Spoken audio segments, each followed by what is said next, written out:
ओम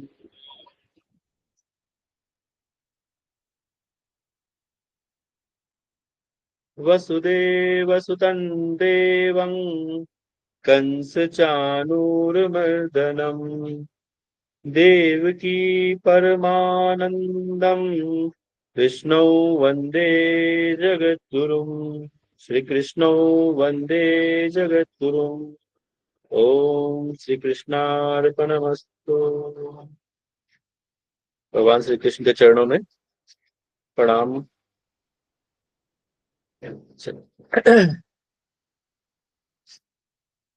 चलिए, सभी का स्वागत है आज के इस भगवत गीता की कक्षा में।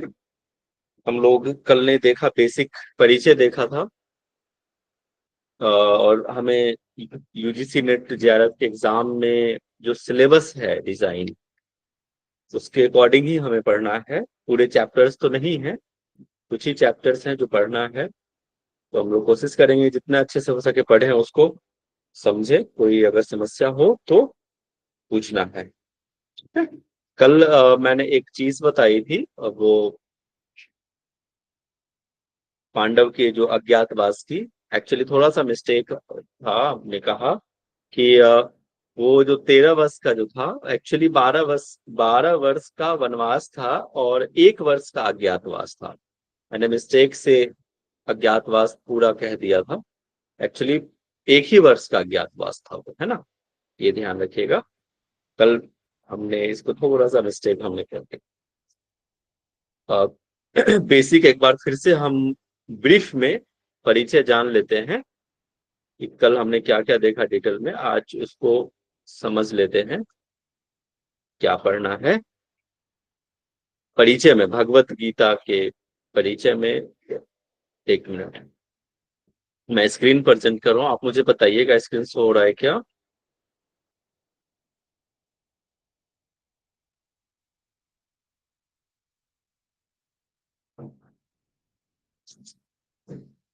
यस सर, हो रही है।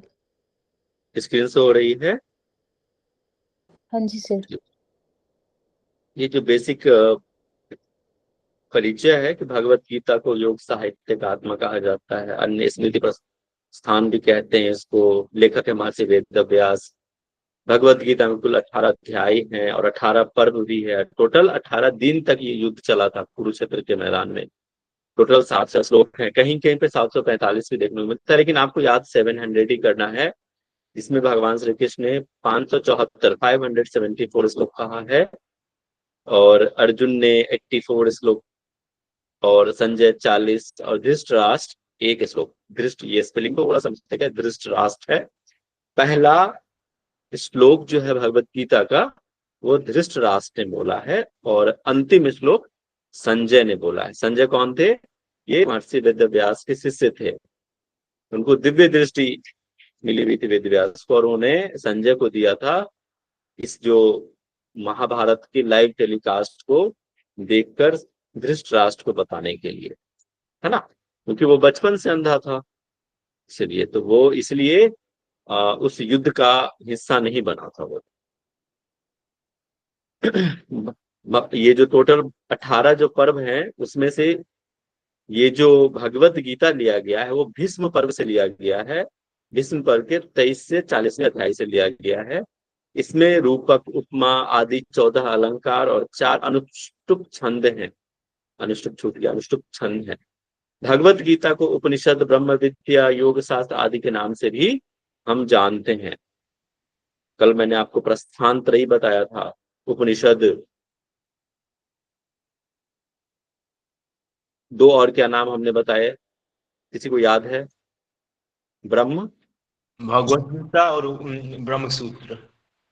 ब्रह्म सूत्र। तीसरा क्या है? भगवत गीता। ये इसको प्रस्थान त्रयी के नाम से जानते हैं। इसको 3 भागों में बांटा गया है मुख्यतः जो भगवत गीता है।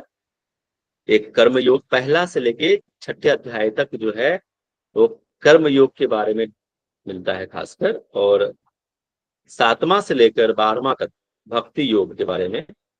ज्ञान योग है 13 से लेकर 18 तक। 3 मुख्य जो योग की बात करी गई है भगवत गीता में, आप याद रखेंगे, कर्म योग, भक्ति योग और ज्ञान योग। और कहते हैं कि इन सब चीजों के साथ आप मुझे पा सकते हो, मतलब ईश्वर को आप पा सकते हो। अब जैसे किसी को दिल्ली से उत्तराखंड जाना है तो कई सारे मार्ग हो सकते हैं, कोई पैदल जाएगा, कोई साइकिल से जाएगा, कोई ट्रेन से जाएगा, कोई एरोप्लेन से जाएगा, कई सारे मार्ग, लेकिन डेस्टिनेशन जो है एक ही है, सेम है। सबके मार्ग अलग हो सकते हैं, कोई कर्म योग के माध्यम से भगवान को पाता है, कोई भक्ति योग के माध्यम से, कोई ज्ञान योग के माध्यम से, लेकिन सबसे सरल और आसान भक्ति योग कहते हैं है। आज हम भक्ति योग ही पढ़ेंगे। पहले की मुख्य परिभाषाएं जो है योग की मिलती है दूसरे अध्याय में, 48वां श्लोक और 50वां श्लोक है। समत्वम योग उच्यते और योग कर्मसु कौशलम, इसके बारे में डिटेल हम पढ़ेंगे दूसरे अध्याय में। तम विद्यात दुख संयोग वियोगा, ये छठा अध्याय के 23वां श्लोक है।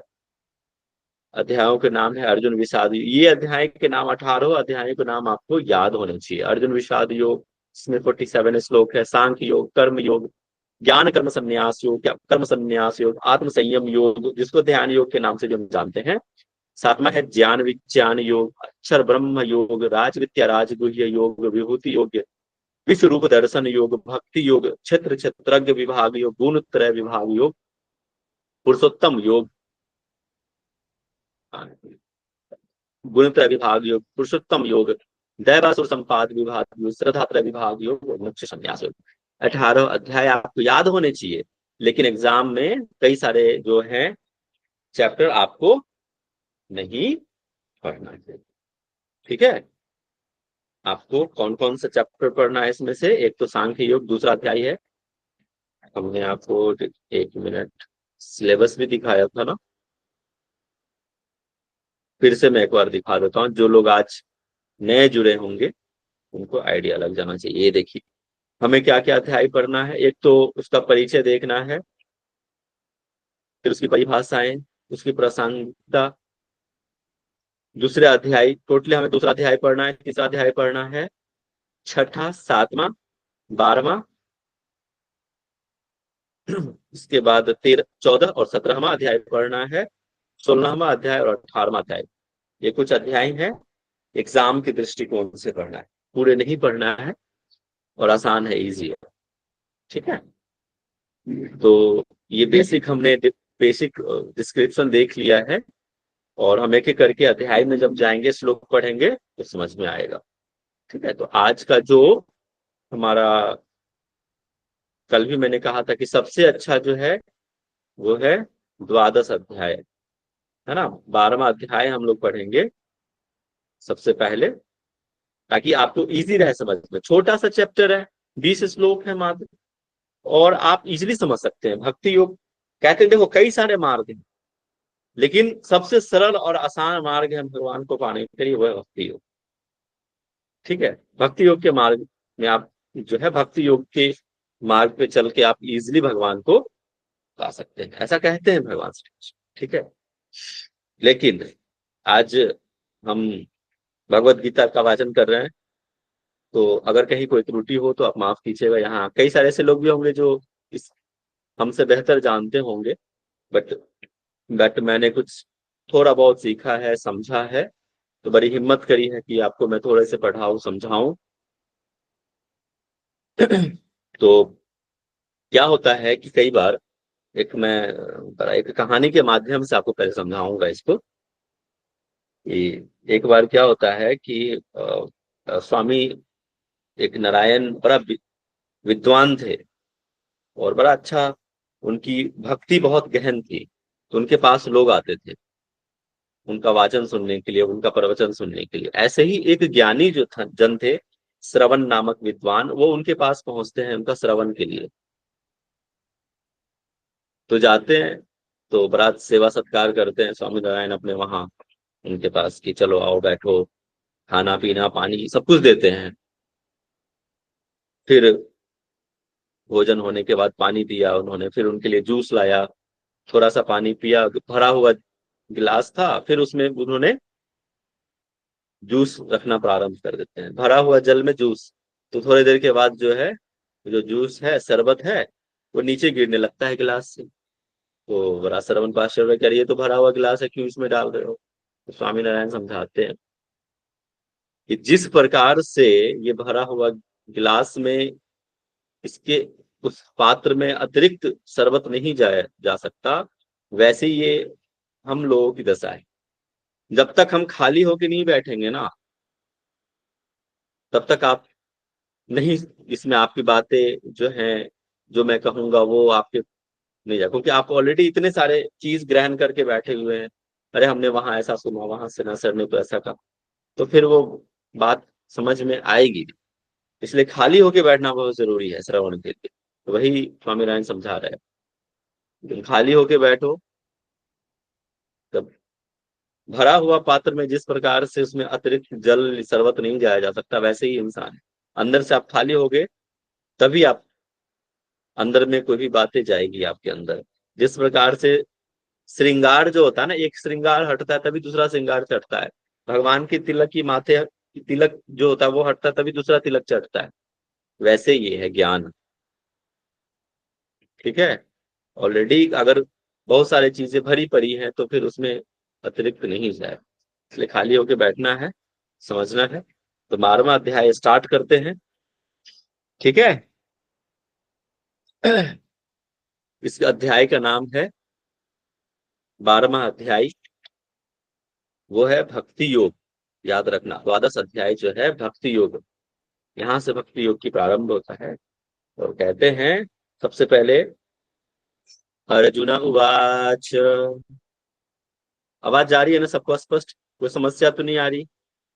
एक बार बता दीजिए तो माइक अनम्यूट करके।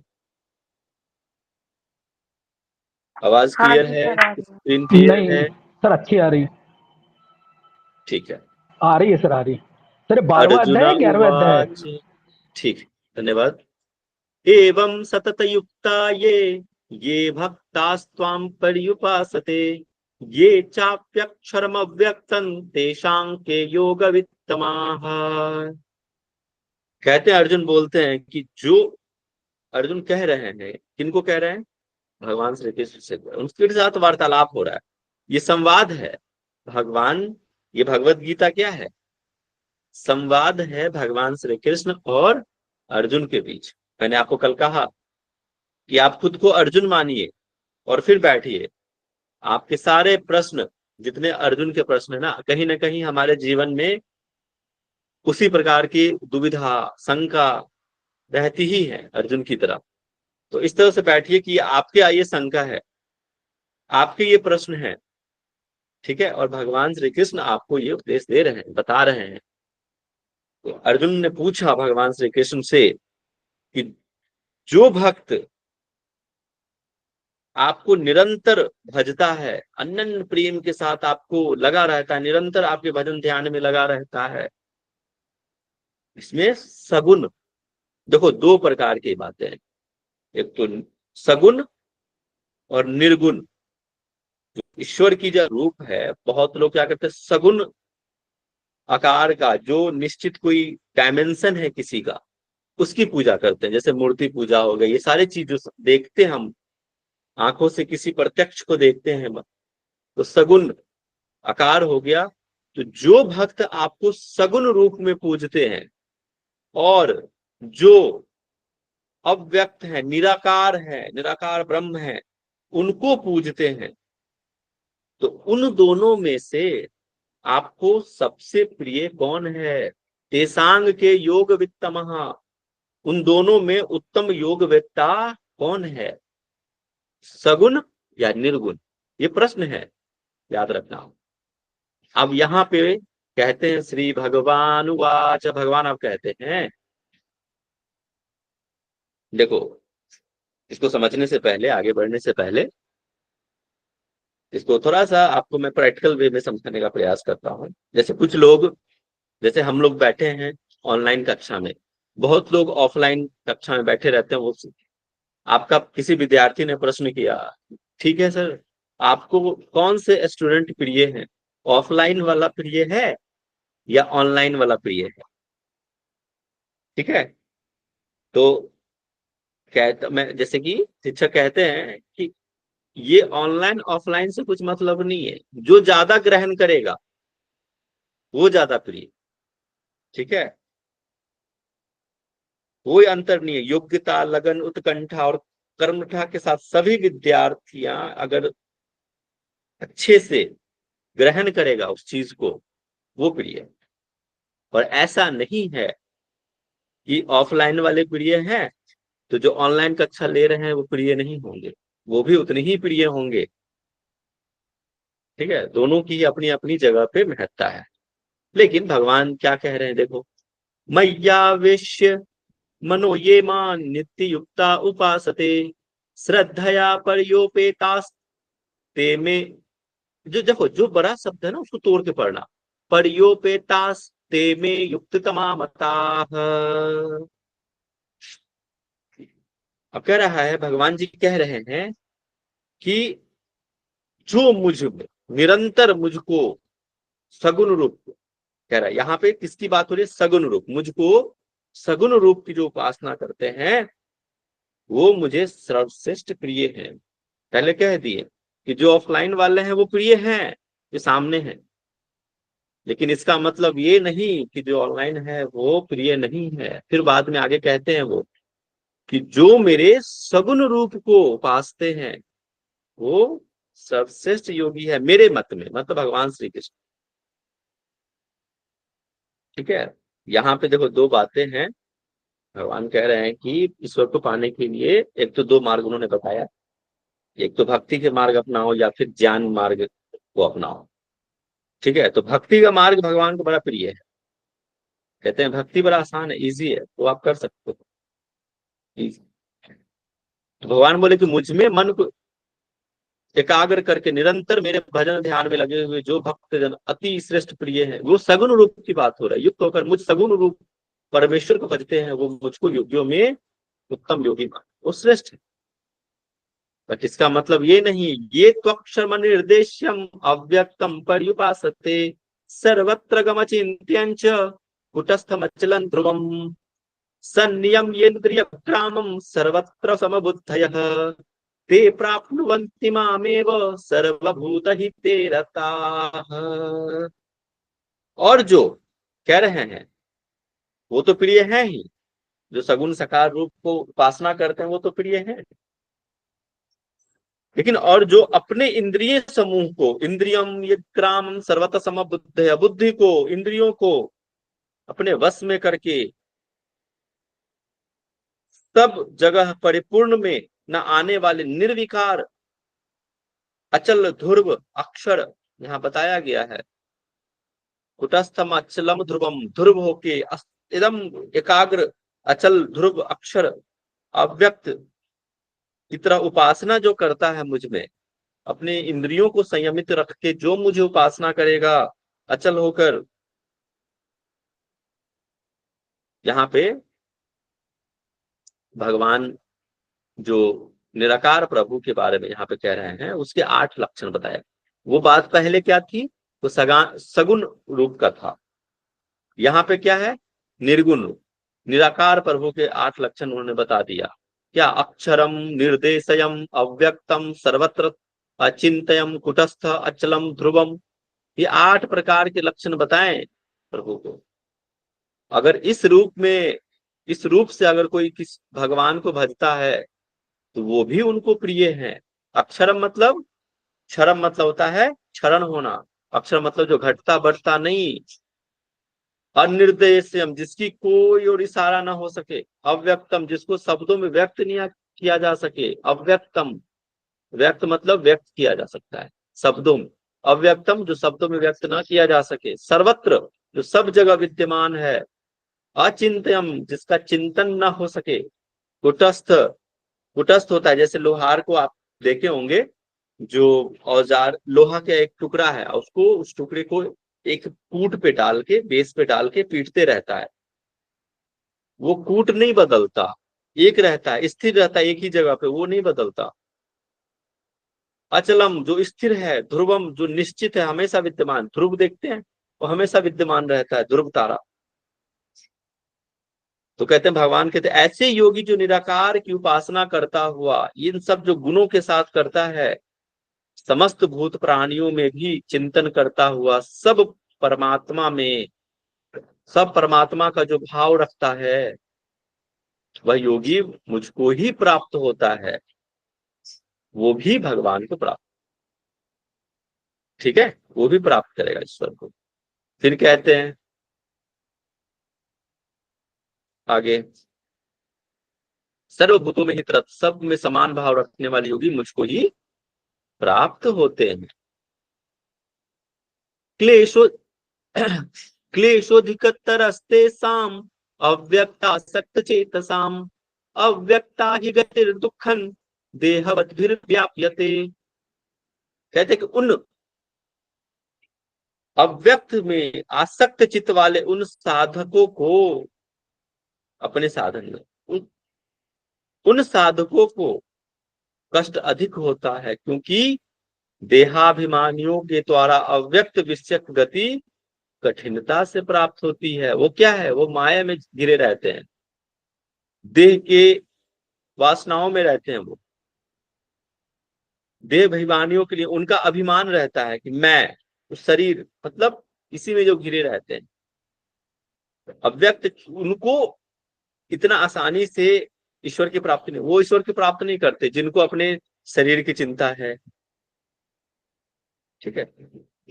निराकार ब्रह्म की भक्ति करना कठिन है, इतना आसान नहीं है। क्यों?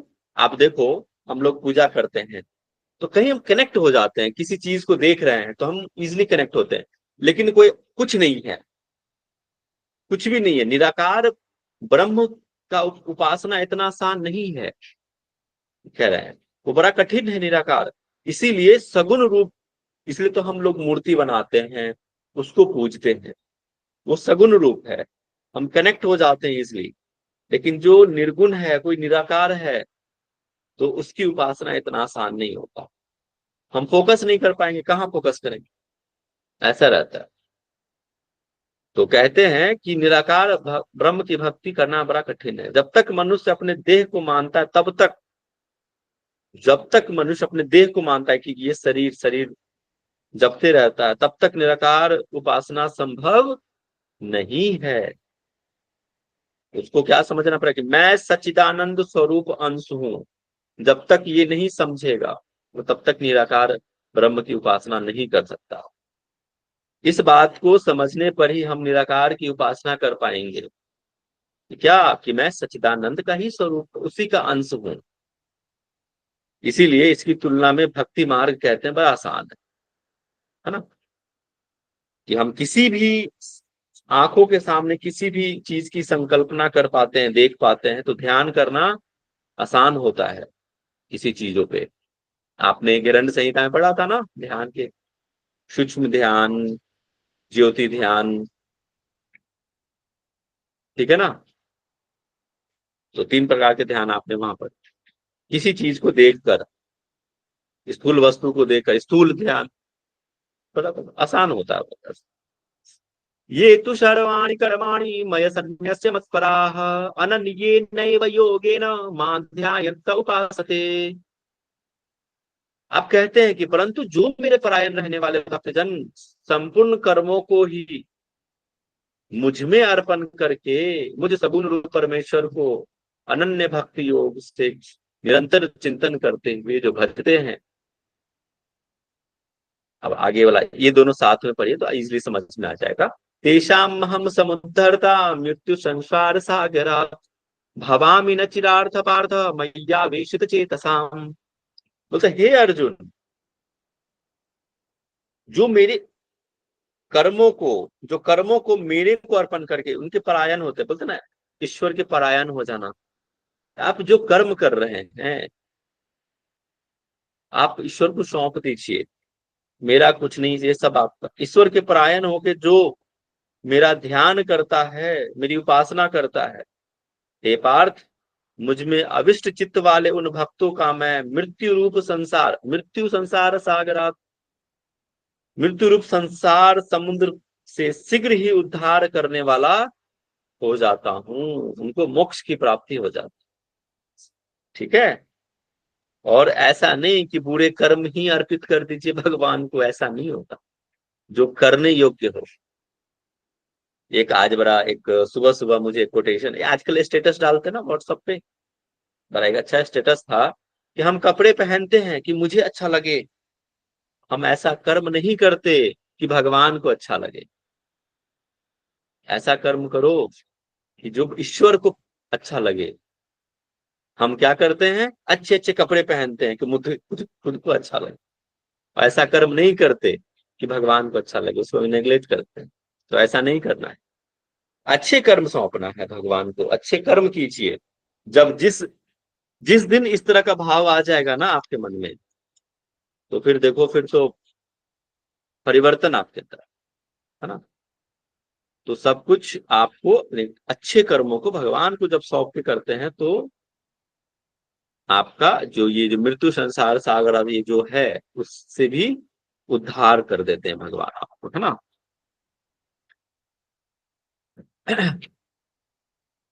मय्येव मन आधत्स्व मय बुद्धि निवेशय निवसिष्यसि मय्येव अत ऊर्ध्वन्न संशय। इसमें कोई संशय नहीं है। भगवान कहते हैं अपना मन बुद्धि मुझ में अर्पित कर दो, परंतु तुम्हें यह भी कुछ अगर कठिन लगे, कह रहा है कि अगर आप ये नहीं कर दो, भगवान ने ना इतने रास्ते बताए, अगर ये नहीं कर पाओ तो चलो अर्जुन मैं तुम्हें दूसरा रास्ता बतलाता हूँ। दूसरा रास्ता भी अगर तुम्हें कठिन लगे अर्जुन, तो मैं तीसरा रास्ता बतलाता हूँ। ठीक है। तो कह रहे हैं कि अपने मन को स्थिर करके मुझ बुद्धि को पर मुझ में ही लगाकर कर्म करो। और ये भी अगर ना कर पाए, ठीक है, अगर ये भी तुम अगर नहीं कर पा रहे हो, तो मैं तुम्हें दूसरा रास्ता दिखलाता हूं।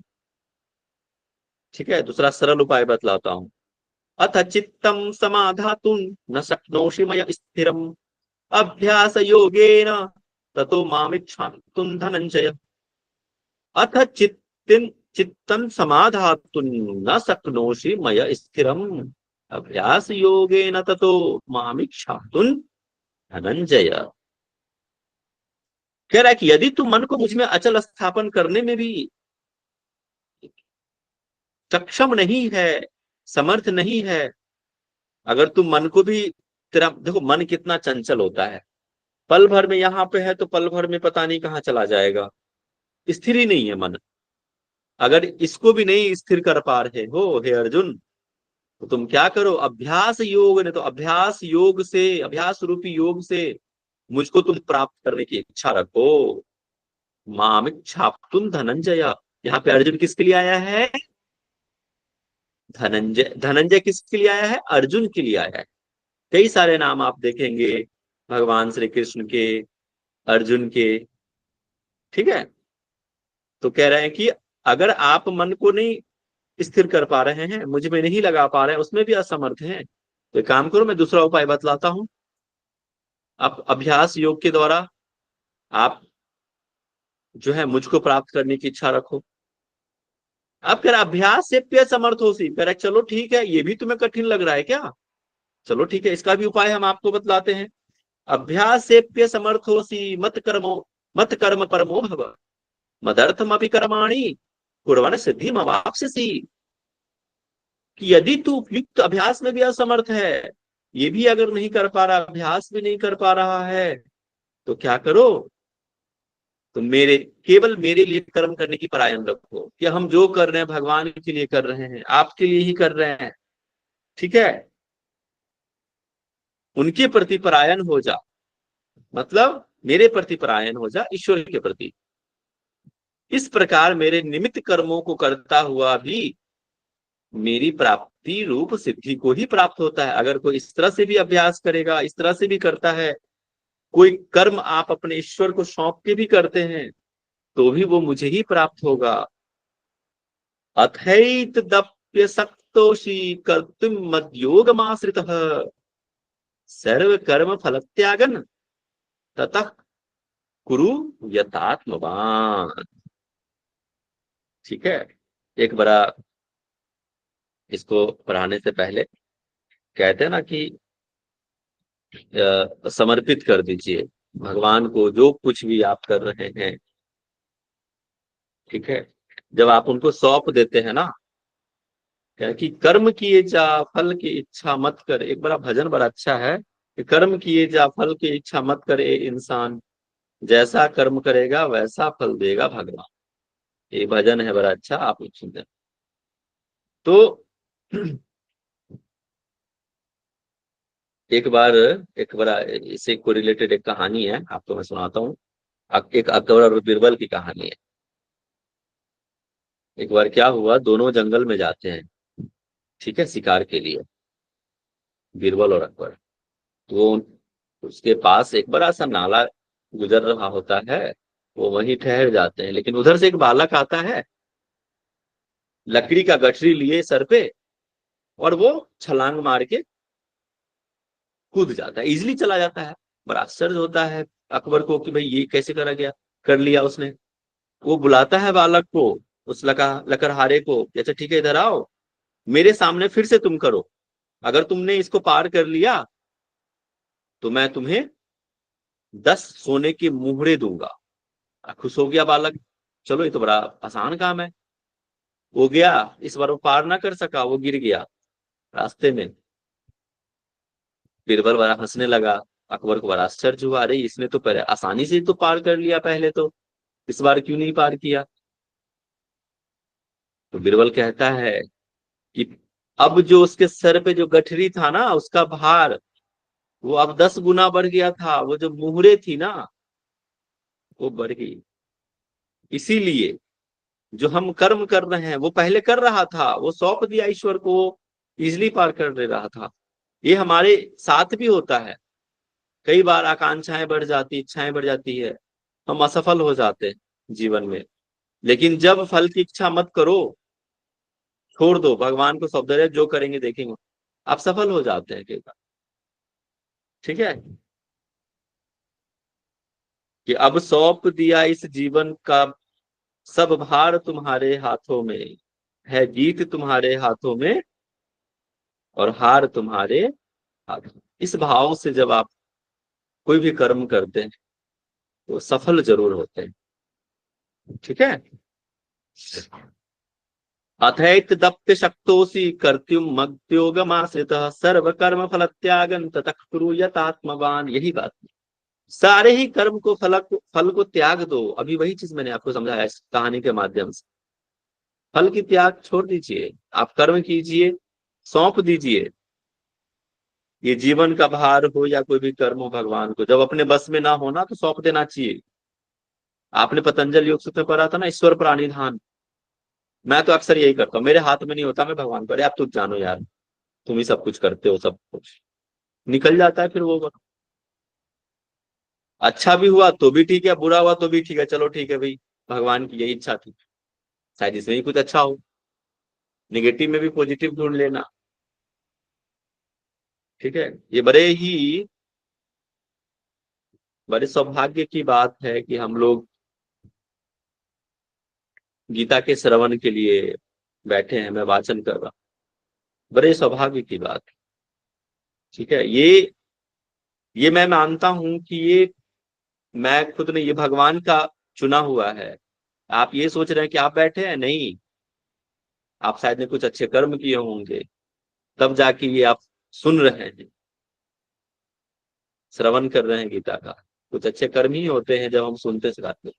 गुरुदेव कहते हैं गीता पढ़ो, पढ़ाओ और कुछ जीवन में लाओ, तब ये गीता का असली जो है हम समझ पाएंगे इस चीज को। जब तक आप उसको अपने जीवन में नहीं लाएंगे ना, फिर तो ऐसे लिटरेचर हो गया, फिर तो ये पढ़ के खत्म, है ना। इसमें आपको भक्ति जो श्रवण कीर्तन ये जो है, नवधा भक्ति आपने पढ़ा होगा, श्रवण कीर्तन, स्मरण, पाद सेवन, अर्चन, वंदन, सख्य, आत्म निवेदन, ये नवधा भक्ति जो हमने अपने पढ़े होंगे, भक्ति के 9 प्रकार बताया गया है। श्रवण, परीक्षित जो ऋषि हुए हैं उनके जैसा सुनने वाला कोई नहीं हुआ श्रवण के माध्यम से। कीर्तन, सुखदेव जी के जैसा कोई कीर्तन नहीं किया सुखदेव। और स्मरण, प्रहलाद जी के स्मरण के समान कोई नहीं किया स्मरण।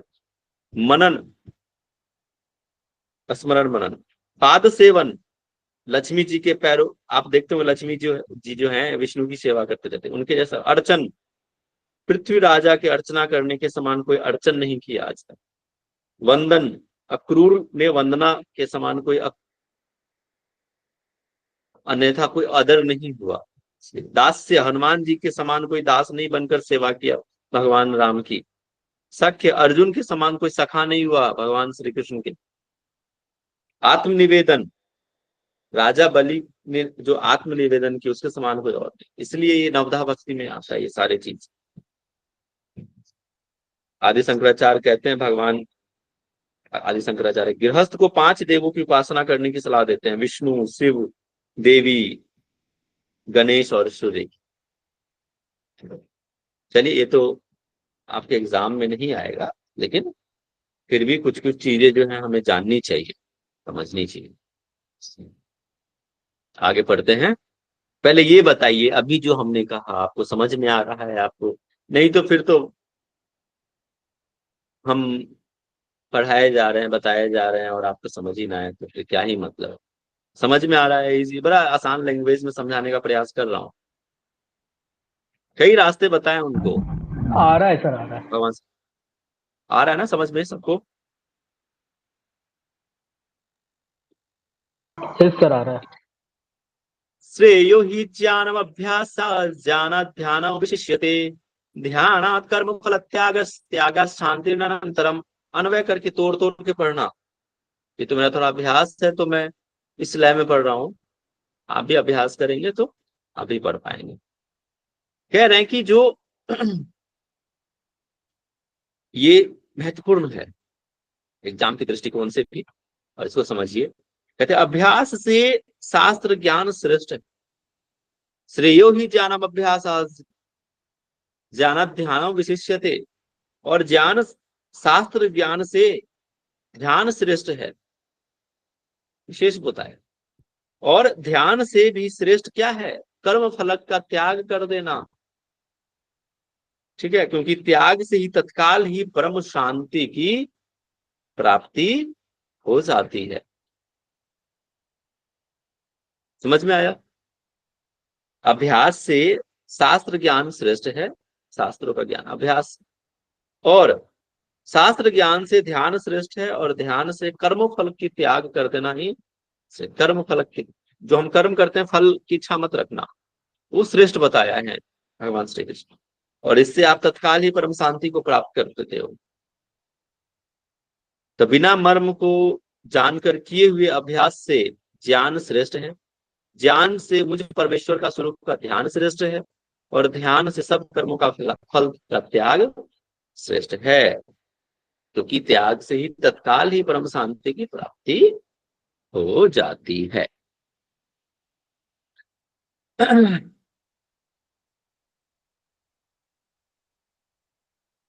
अद्वेष्ट सर्वभूतानां मैत्रः करुण एव च, निर्ममो निरहंकार समदुःख सुख क्षमी, संतुष्टः सततं योगी यतात्मा दृढ़ निश्चयः, मयर्पित मनो बुद्धिर् यो मद्भक्तः स मे प्रियः। आप लोग देखो, इसका उच्चारण मैं थोड़ा सा प्रकाश डाल देता हूं साइड से। ये उसका उच्चारण भी सही तरीके से आप करना। आप कहते हो सर मैत्रह क्यों नहीं, मैत्रक क्यों नहीं? ये जो कवर्ग होते हैं ना, कवर्ग का पंचम अनुनासिक वर्ण होता है, ये जो विसर्ग होता है क के वजह से यहाँ पे इसका जो कारण मैत्रक हो जाता है। ठीक है, ये व्याकरण का विषय है, इसमें मैं डिटेल अभी नहीं जाऊंगा। ठीक है, बस आप इसको ऐसे ही समझे। अद्वेष्टा सर्वभूतानां मैत्र करुण एव च, निर्ममो निरहंकार स, ये जो विसर्ग है इसका उच्चारण स के होता है। ये किसकी वजह से? इस स की वजह से आ जाता है। ठीक है, समदुःख क्षमी संतुष्ट संतुष्ट संयोगी यतात्मा दृढ़ निश्चय मय अर्पित मनो बुद्धिर यो मत भक्त मे प्रिय। अब कहते हैं इसमें भगवान श्री कृष्ण कह रहे हैं क्या कि सब प्राणियों में द्वेष भाव से रहित, मित्र भाव वाला, मित्र करुण हो, दयालु हो, ममता रहित, अहंकार रहित, अहंकार नहीं होना चाहिए, मैं की भावना नहीं होनी चाहिए, सुख दुख की प्राप्ति में भी सम होना चाहिए, सुख हो या दुख हो सम होना चाहिए, सम दुख क्षमी, क्षमाशील होना चाहिए, निरंतर संतुष्ट योगी, शरीर को वश में किए हुए दृढ़ निश्चय वाला, मुझ में अर्पित मन बुद्धि वाला जो मेरा भक्त है वह मुझे प्रिय है। ठीक है, ठीक है। यस्मान्नो द्विजते लोको लोकान्नो द्विजते च यः हर्षामर्ष भयोद्वेगे मुक्तो यः स च मे प्रियः। इसमें कह रहा है कि जिससे कोई भी प्राणी, कोई भी जीव उद्वेग को प्राप्त नहीं होता, और जो स्वयं भी किसी उद्वेग जीव से उद्वेग को प्राप्त नहीं होता, जो हर्ष अमर्ष भय उद्वेग आदि से रहित होता है, वह भक्त मुझे प्रिय है। ये बता रहे हैं कि भगवान क्या बोल रहे हैं कि कौन से भक्त मुझे प्रिय है। आप समझ लो आप किस कैटेगरी में आते हो। अब आपको भगवान के प्रिय होना है तब इन सब चीजों से आपको बचना पड़ेगा। ठीक है, भगवान कहते हैं कि मनुष्य, ऐसे मनुष्य जिनके कारण किसी भी प्राणी की पीड़ा नहीं पहुंचती, किसी भी प्राणी को, जीव को पीड़ा नहीं पहुंचती, ऐसे भक्त मुझे प्रिय हैं। ठीक है,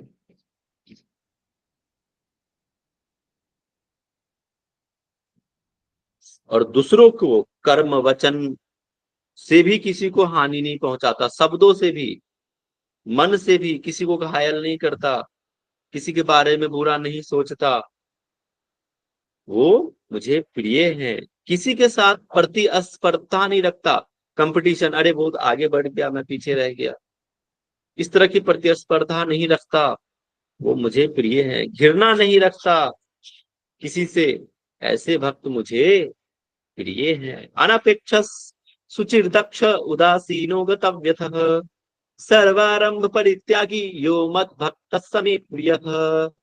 जो पुरुष आकांक्षा से रहित रहते हैं, आकांक्षा नहीं, इच्छा रखो, अति नहीं होना चाहिए, आकांक्षा होनी चाहिए, इतनी भी नहीं हो कि आपको कष्ट पहुंचा दे चीजें, तो अति नहीं होना चाहिए। बाहर और भीतर से शुद्ध होना चाहिए, प्योर, चतुर नहीं हो, चतुर चालाक लोमड़ी नहीं होना, समझदार होना, पक्षपात से रहित हो। भगवान श्री कृष्ण अगर पक्षपात करते तो अपनी सेना को भी पांडव को दे देते और खुद भी पांडव में रहते और अस्त्र उठाते, लेकिन उन्होंने पक्षपात नहीं किया। वो क्या थे, दोनों के चचेरे भाई थे कौरव पांडव के, तो उनको सेना मिल गई और ये इधर आ गए सारथी बन के। और दुखों से छूटा हुआ है वह सब आरंभों का त्यागी मेरा भक्त मुझको प्रिय है। सर्वारंभ परित्यागी। ठीक है, भगवान कहते हैं ऐसे सारे भक्त मुझे प्रिय हैं जो सुख दुख में आसक्त रहकर मेरी उपासना करते। यो न हृष्यति न द्वेष्टि, यो न हृष्यति न द्वेष्टि न शोचति न कांक्षति शुभ शुभ परित्यागी भक्ति मान्य स मे प्रिय। जो न कभी हर्षित होता है न द्वेष, हम आज किसी की तारीफ कर दें सीना चौड़ा होगा, किसी को हम बुरा भला कह दें मुंह लटका लेता है, ऐसा नहीं होना चाहिए। सम हो, न किसी बात से ज्यादा हर्षित हो ना आलोचनाओं से भी परेशान हो, ना किसी से द्वेष करता हो, ना शोक करता हो, सोचती न कांक्षति, न कामना करता हो, जो शुभ अशुभ में भी शुभ अशुभ परित्यागी, जो शुभ अशुभ कर्मों से भी ऊपर उठ गया है, उसके लिए कुछ मायने नहीं रखता शुभ अशुभ क्या होता है, उससे भी ऊंचा उठ गया, राग द्वेष से रहित हो गया। ऐसे भक्त जो हैं मुझे प्रिय हैं। समस समशत्रौ च मित्रे च तथा मानापमानयोः शीतोष्ण सुख दुखेषु समसंग विवर्जितः। जो सुख जो शत्रु मित्र में तथा मान अपमान में भी सम है, सर्दी हो गर्मी हो शीतोष्ण सुख सुख दुख में भी किसी द्वंद्व में भी समान रहता, उसको प्रभाव नहीं डालता मौसम गर्मी ठंडा बरसात क्या है, भक्ति करता है इसमें भी। ऐसे भक्त मुझे प्रिय हैं। हम ठंड में क्या करते हैं, जी चुराते हैं नहाने से, अरे ठंडा आ गई है चलो ऐसे ही पूजा कर ले। ऐसा नहीं होता, उनके लिए सब कुछ। आप देखो चलो जाओ हिमालय पे, कैसे कैसे योगी बिना गर्म कपड़ों के भी साधना करते रहते हैं, है ना। तो ऐसे भक्त उनको प्रिय हैं। तुल्य निंदा स्तुतिर्मौनी संतुष्टो येन केनचित् अनिकेत स्थितिर्मतिर्भक्ति मानवे प्रियो नरः। जो भक्त निंदा स्तुति में समान भाव रखता है, ठीक है, जो भक्त निंदा हो या स्तुति में भी समान भाव रखे, जो अंदर से भी कभी विचलित नहीं होता, जो एकदम संतुलन बनाए रखता है खुद को, ऐसे भक्त मुझे प्रिय हैं। एक बार क्या हुआ, भगवान बुद्ध जो हैं के ऊपर किसी ने थूक दिया, उनके ऊपर। भगवान बड़ा शांत थे, भगवान बुद्ध तो शांत तो रहते ही, आप देख रहे हो उनका फोटो भी देखो, बड़ा निश्चल शांत बैठे रहते। भगवान बुद्ध कहते हैं और कुछ कहना है और कुछ करना है। सारे जितने भी वहां पे उनके साधक थे, सुन रहे थे, श्रवण कर रहे, सब उनको घृणा की नजरों से देखने लगे, सिवाय भगवान बुद्ध के। बड़ा आसान बोला कि व्यक्ति बोला, समझा कि भगवान बुद्ध तो कुछ को कुछ कहे नहीं, इतना मैंने उनका अपमान किया। और अब शर्मिंदा हुआ, चला गया, रात भर सोया नहीं वो, यार हम इतना गलत काम किए, और उनको एक पल भी क्रोध नहीं आया, कुछ नहीं बोले। उनके मन में क्या हुआ, पश्चाताप की भावना आने लग गई। भगवान तो उस साधक के सुबह उठकर उसने फूलों का गुलदस्ता लिए, भगवान बुद्ध के पास गए, उनको दिया और माफी मांगे कि उनके चरणों में नमस्तक हो गए, क्षमा मांगने लगा।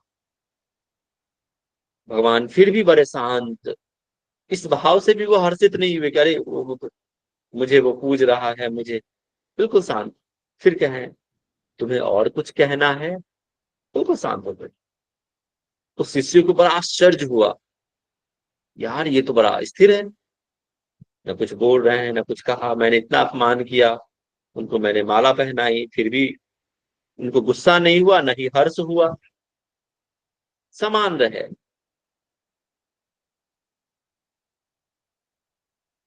तो ये अंदर और बाहर से भी दिखने चाहिए, अंदर से भी बिल्कुल शांत रहिए और बाहर भी शांत रहिए। आज के स्थिति में बाहर कुछ और होता है और अंदर कुछ और होता है। आज आजकल ऐसा बहुत लोग मिल जाते हैं, दिखते कुछ और हैं, होते कुछ और हैं। और बाहर से भी बहुत लोग कुछ अलग दिखते हैं, लेकिन अंदर से कुछ और निकलते हैं। जो अंदर है वो बाहर हो, ठीक है। अनिकेतस, अनिकेतस किसके लिए प्रयुक्त हुआ पता है? अनिकेतस का मतलब होता है जिसका घर आकाश हो, महादेव। को अनिकेत कहा जाता है, पता है आपको? महादेव को अनिकेत कहा जाता है। आकाश में कभी बादल, काले बादल आते हैं या सफेद बादल आते हैं या पानी हुआ, कैसा भी मौसम हुआ, वे बिल्कुल शांत रहते हैं महादेव। पर्वतों पे अनिकेत कहते हैं महादेव। उसको कोई फर्क नहीं पड़ता, बिल्कुल शांत बुद्ध स्थिर साधना में लीन रहते हैं। मन के भीतर भी शांति है और बाहरी का वातावरण का प्रभाव आप पे नहीं पड़ना चाहिए, बिल्कुल शांत रहो। एक बड़ा एक दोहा है रहीम, इसका रहीम का नहीं, कबीर का है। कबीर रहीम ऐसे कुछ है कि चंद चंदन विष व्यापत नहीं, लिपटे रहत भुजंग। ऐसा एक दोहा है ना, कि जो चंदन के विष पेड़ पे भुजंग लिपटा हुआ है, फिर भी जो उसकी जो सर्प का जो क्वालिटी है उस चंदन पे नहीं आता। इस प्रकार ही होना चाहिए। हम अपने आप को ऐसा बना लो कि बाहर की परिस्थिति कैसी भी हो, अपने आप को बदलो मत। क्या कहते हैं कि अरे संगत का असर हो गया, अरे खुद को इतना मजबूत कर लीजिए, संगत का असर क्या खाक करेगा आपको? कुछ नहीं करेगा। खुद को मजबूत बना लो, कछुए के समान सिल कर लो, जहां दिखा आसपास कुछ, सारे इंद्रियों को निग्रह कर लो। ये होता है, ठीक है। तो वही भगवान कहते हैं कि स्थिर मति वाले भक्त मुझे प्रिय है। ये तो धर्म्या मित्र मिदई यथोक्तम पर्युपासते, श्रद्धाना मत परमा भक्तास्ते तिव में प्रिय। परंतु जो मुझ में श्रद्धा रखने वाले, श्रद्धा का बड़ा रोल है। ये श्रद्धा किसी का नाम नहीं है, श्रद्धा मतलब डिवोशन के साथ। अगर आप श्रद्धा पूर्वक श्रवण करते हैं तो फायदा है। श्रद्धा पूर्वक कुछ भी, कोई भी काम अगर आप डिवोशन के साथ नहीं करेंगे ना, श्रद्धा के साथ नहीं करेंगे, वो फलीभूत नहीं होगा। याद रख लीजिए आप। जब तक आप उसमें एक श्रद्धा, कुछ भी करते हैं, पढ़ाई करते हो, कोई भी काम करते हो, एनर्जी देते हो, तो पॉजिटिव एनर्जी के साथ नहीं करते, उनमें एक डिवोशन के साथ नहीं करते, वो फलीभूत नहीं होता काम। तो वही कहते, परंतु जो मुझ में श्रद्धा रखने वाले मेरे परायण हुए भक्त इस धर्म में अमृत का जैसा कहा जाता है वैसा ही भली भांति सेवन करते हैं, वो मुझे प्रिय हैं। अमृत निष्काम प्रेम भाव से जो मुझे भजता है, कोई कर्म करता है, ऐसे भक्त मुझे अतिशय प्रिय हैं। ठीक है, तो ये टोटल 20 श्लोक हो गए हैं। ओम तत्सदिति श्रीमद्भगवद्गीतासु उपनिषत्सु ब्रह्म विद्यायां योग शास्त्रे श्री कृष्णार्जुन संवादे भक्ति योगो नाम द्वादशोऽध्याय। इस प्रकार हमने भगवान नामों के उच्चारण रूप ब्रह्म विद्या योग शास्त्र में श्रीमद् भगवत गीतोपनिषद रूप श्री कृष्ण अर्जुन संवाद में भक्ति योग नामक 12वां अध्याय समाप्त किया। उम्मीद है आपको भक्ति योग जो है, किस प्रकार के भक्त भगवान को प्रिय हैं, कौन कौन से प्रकार हैं, किस चीज रूप, निर्गुण निराकार रूप, निर्गुण रूप, सकार सगुण रूप की जो उपासना करते हैं, दोनों चीजें हमने समझी क्या होता है, कौन सबसे अधिक प्रिय है। ऐसा नहीं कि मैंने आपको समझाया ऑनलाइन ऑफलाइन एग्जाम, सब प्रिय हैं। अगर एक रास्ता नहीं मिलता तो दूसरा रास्ता भी बतलाए, दूसरा भी समझने आए, तीसरा करो, तीसरा भी आपको पसंद नहीं है, नहीं कर पा रहे हो, चौथा करो। कुछ नहीं आया तो अरे मुझ में ही जो भी कुछ कर रहे हो, कोई भी कर्म कर रहे हो, मुझको ही सौंप दो बस। मैं पढ़ा रहा हूँ, मैं तो भगवान को समर्पित करके पढ़ा रहा हूँ भाई। भाई संभाल लो, आज की कक्षा आपके हाथों में है, आप लोगों को समझ में आ जाए, इसी भाव के साथ पढ़ाने बैठा। अगर कोई भी त्रुटि हो, हमारे वचन से कुछ भी अगर ऊपर नीचे हुआ हो तो मुझे माफ करना, भगवान श्री कृष्ण से भी माफी, आप लोगों से भी माफी। मैं इस लायक नहीं कि इतने बड़े ग्रंथ का मैं वाचन करूं। मैं बहुत अल्प बुद्धि हूं, अल्पमति हूं कि मैं इस पे कह रहा हूं। तो मैंने कुछ प्रयास किया है समझाने का भक्ति योग को।